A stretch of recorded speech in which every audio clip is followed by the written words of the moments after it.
Imagine a world where your paycheck is entirely yours, with no income tax whatsoever. Well, that's President Trump's bold proposal, and it sounds incredible, but could it really work? How would we fund the government with no income tax, and what would be the ripple effects? Well, in today's video, we'll dive into this proposal to abolish the IRS and look into what it means for you. But before we jump in, click those like and subscribe buttons and drop a comment below telling me 5 things you did last week, or I'll consider it your resignation from this channel.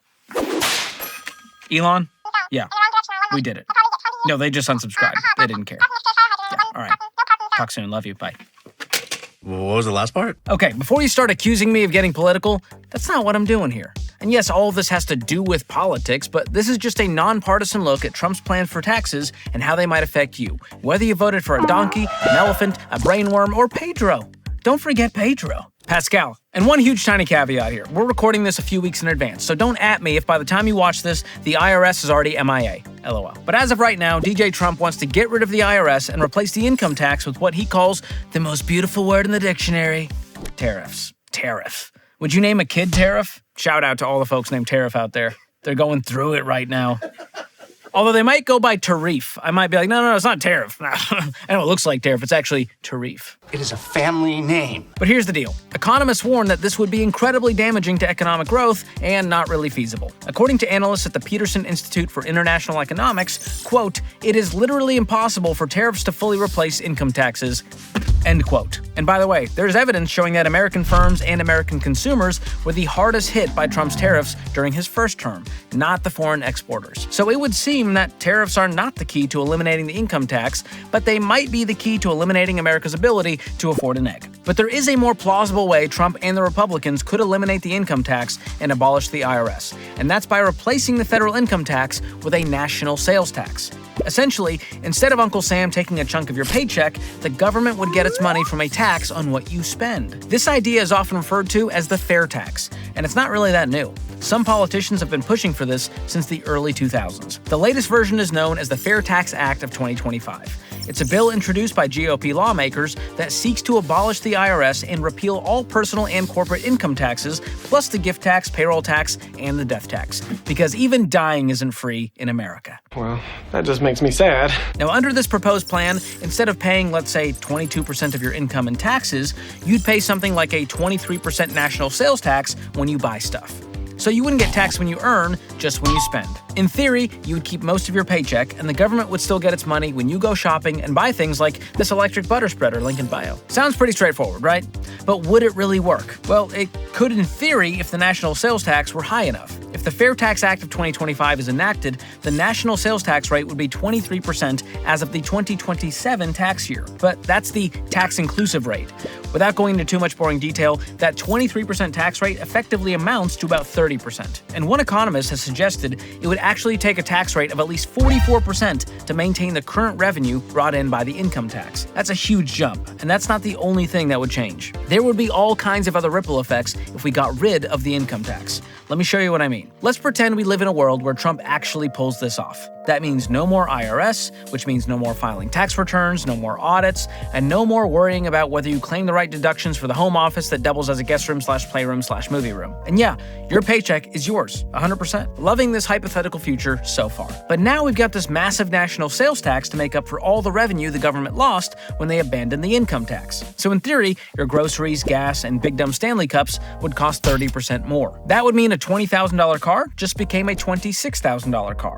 And your go-to $10 Chick-fil-A meal is now $13. And they still won't let you order your fries well done like they did in the good old days. I guess it wasn't their pleasure after all. Sorry, I don't want soggy fries. I like my boys crispy. Is that a crime in America today to want some crispy boys? Just bitter disappointment and almost sadness. Okay.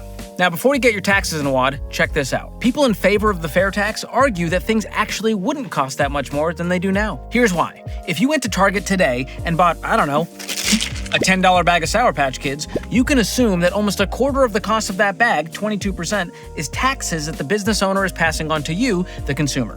Well, under the fair tax, all of the taxes would be eliminated from the tax code, meaning the business owner would no longer need to pass those costs on to you.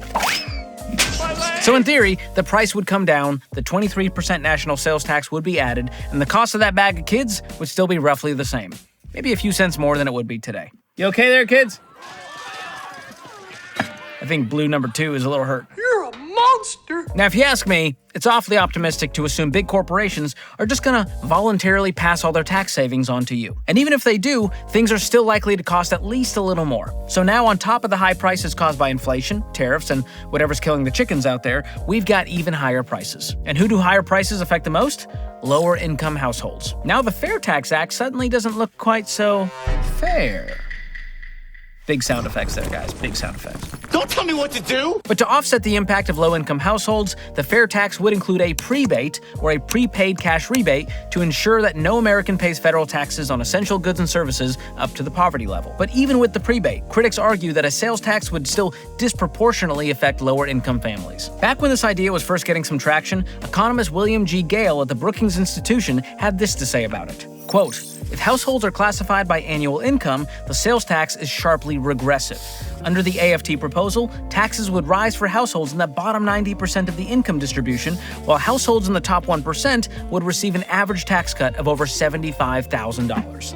So great news for the billionaires in Trump's cabinet, not so much for the rest of us. And the ripple effects continue. On the other side of the coin, the fair tax might boost savings and investing. Since you only get taxed when you spend, people might be incentivized to save and stash away more money in their retirement accounts where they could take it out tax-free. But on the other hand, this could put a damper on consumer spending. Because if everything costs more, even if it's just a little bit, people might spend less, which could slow down the economy. And that wouldn't be fun for consumers or business owners. Imagine trying to explain to your loyal customers why their $5 raccoon cross-stitch is now $6. I know those ladies, they're not going to stand for it, mostly because they're sitting crocheting. But on the plus side, some argue that the fair tax would help prevent tax evasion. Under the current income tax system, people who work off the books, drug dealers, cash workers, and general tax evaders avoid paying federal taxes. With the fair tax, they would pay taxes when they spend their money, making it harder to avoid taxation. Although, people would likely find ways to avoid the sales tax by buying and selling goods under the table or just trading bread for rare Pokemon cards. A loaf of fresh sourdough for a holographic Squirtle, my good fellow? Acting classes are paying off, guys. Just saying. Worth every cent of that $400 per class. Hope he kept the receipt. We love a good barter, but there's a chance this could cause more under-the-table deals and evasion. But here's another pro.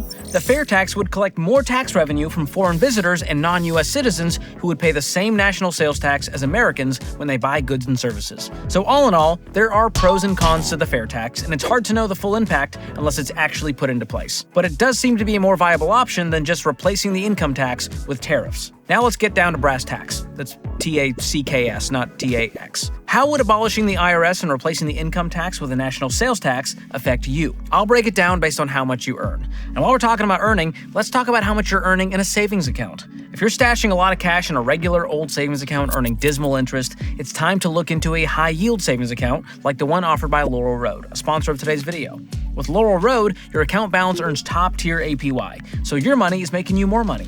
Whether you're saving up for a new car, a down payment on a house, a carton of eggs, or a holographic Squirtle. Plus, with Laurel Road, there's no minimum balance required to open an account, your deposits are FDIC insured, and there's no hidden fees. You can learn more by going to laurelroad.com/George or click the link in the description below. Okay, back to the question. If we move from the federal income tax to a national sales tax, how would all this affect you? Well, it depends on how much you earn and how much you spend. If you're a high earner, you'd love this. More money in your pocket, and you can afford the higher sales tax. If you're middle class, depends. You'd have more take-home pay, but you'd feel the pinch with every purchase, and you probably wouldn't feel much wealthier. And if you're lower income, not great. Essentials would be more expensive, and you'd lose out on tax credits like the Earned Income Tax Credit. So, is abolishing the IRS a good idea? Well, it sounds nice in the sense that it's much simpler than what we have now, but most advanced economies use a mix of different types of taxation, like income tax, corporate tax, sales tax, property tax, to balance efficiency, fairness, and stability. So abolishing the IRS would likely create a whole new set of problems, and we'd need a solid plan in place to actually make this work. So what should you do about it?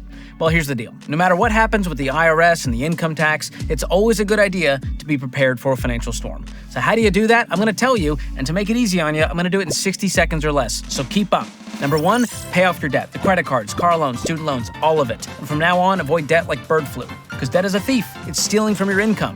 Number 2, you gotta save for emergencies. I recommend 3 to 6 months of expenses set aside in that high-yield savings account. You need a buffer between you and life. Number 3, live on less than you make. You gotta make sure you have financial margin so that you don't feel the pinch when it comes to spending. And for what it's worth, Every Dollar is the best budgeting app out there. I'll drop a link below. And lastly, keep investing. I recommend setting aside 15% of your income toward retirement as long as you're in a financial position to be investing. You can do that in a company 401k or a Roth IRA. You do that long enough, you're not going to be worried about what's going on in the White House. Boom. How we do? Still got time to kill. Elon? No, I'm just bored now. What are you doing? No way. You fired how many people? That's crazy. No, you hang up first. I'm fired. Who saw that coming? I did. Ultimately, no matter what tax system we have, the best financial plan remains the same. And if you're living paycheck to paycheck and struggling to get ahead, don't count on the government to solve any of your financial problems. The only real path to financial security is the one you create for yourself. And no matter how you voted, here's the bipartisan truth I want you to remember. What happens in your house matters way more than what happens in the White House. So instead of worrying about Washington, focus on your own finances. And while it's fun to daydream about not having to file a tax return, I'm not counting on any of this happening anytime soon. But hey, the way Trump's second term has gone so far, who knows what could happen? By the time you watch this video, we could all be eating $14 eggs at the Gulf of George Kamel. A boy can dream. America got one, why can't I? Why does America get everything? It's really unfair. If you want a deeper dive on how to build wealth and how to be prepared no matter what comes your way financially, check out my book, Breaking Free from Broke, the ultimate guide to more money and less stress. And if you don't like physical books, that's okay. Check out the audiobook where I read it to you instead. I'll drop a link in the description below. And just for kicks, keep watching this next video to see what Dave Ramsey said when I asked him if he'd ever consider running for office. Or use the link in the description to watch it next. Thanks for watching. We'll see you next time. Trump, give me Elon. Elon, hear me out. We got George Washington on the dollar bill. Swap it out with another George. Who's gonna know? He's had a good run. It's been hundreds of years.